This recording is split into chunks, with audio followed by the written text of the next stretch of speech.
Nous sommes à Cannes pour le MIPIM 2022 et nous sommes rejoints sur le plateau de BITV par M. Pierre-Yves Guis, directeur général de Paris La Défense.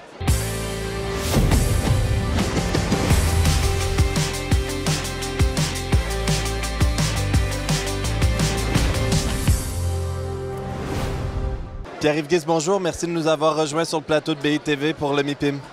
Merci, bonsoir. Paris La Défense présentait aujourd'hui l'appel à projet Empreinte qui porte sur 5 emprises foncières. En quoi consiste la démarche?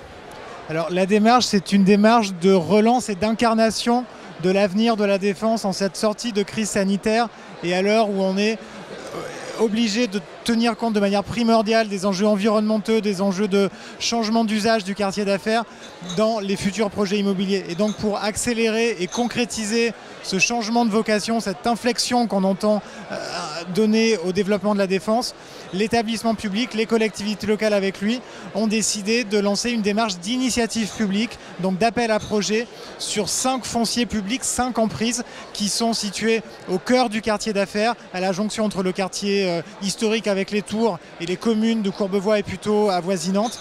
Et sur chacun de ces sites qui vont du très petit au très grand, qui totalisent au total environ 5 hectares, donc 5 hectares à la Défense c'est important, il s'agira pour des groupements d'architectes, urbanistes, paysagistes, plus investisseurs, plus constructeurs, plus toutes les prestations, tous les regards qui nous permettront d'enrichir la valeur d'usage, la valeur environnementale, la valeur technique de ces projets. Donc ces groupements sont invités d'ailleurs à partir d'aujourd'hui à nous proposer d'abord des candidatures et ensuite des projets qui permettront de transformer pour les années à venir ces sites stratégiques pour le quartier. D'accord.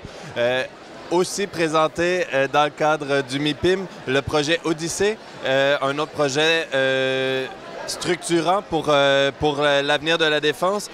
Comment cette opération mixte de 140 000 m², si je ne me trompe pas, va s'intégrer selon vous dans le tissu urbain de Paris La Défense?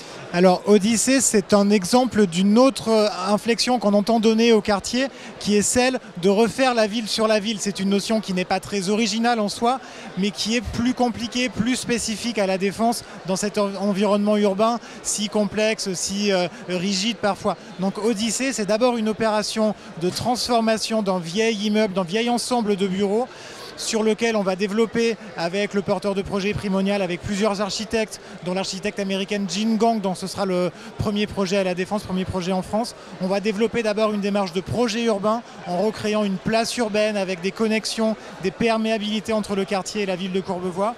Et puis, sur cette place urbaine vont s'ériger 3 bâtiments, 3 immeubles de grande hauteur, à la fois avec une architecture emblématique, parce qu'on souhaite que la Défense continue de faire rêver, continue de montrer la voie dans l'innovation, l'exemplarité architecturale.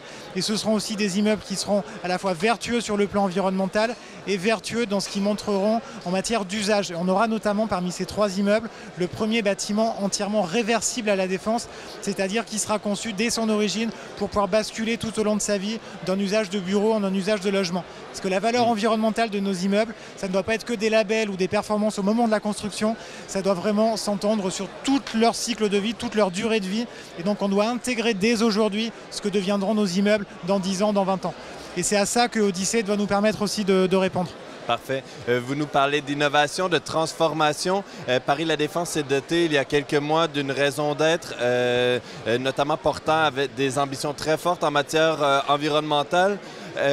Quelle vision entendez-vous porter pour l'avenir de la défense de ce quartier d'affaires?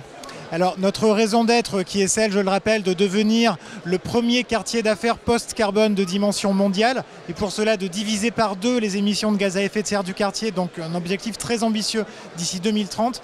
Cette raison d'être, en fait, elle va se décliner et elle va se recouper avec toutes les déclinaisons opérationnelles dont on vient de parler, que ce soit des projets immobiliers portés par des opérateurs privés comme Odyssée, comme la tour The Link, le futur siège de Total, comme la tour Éclat, comme l'immeuble Altiplano, la liste est encore longue.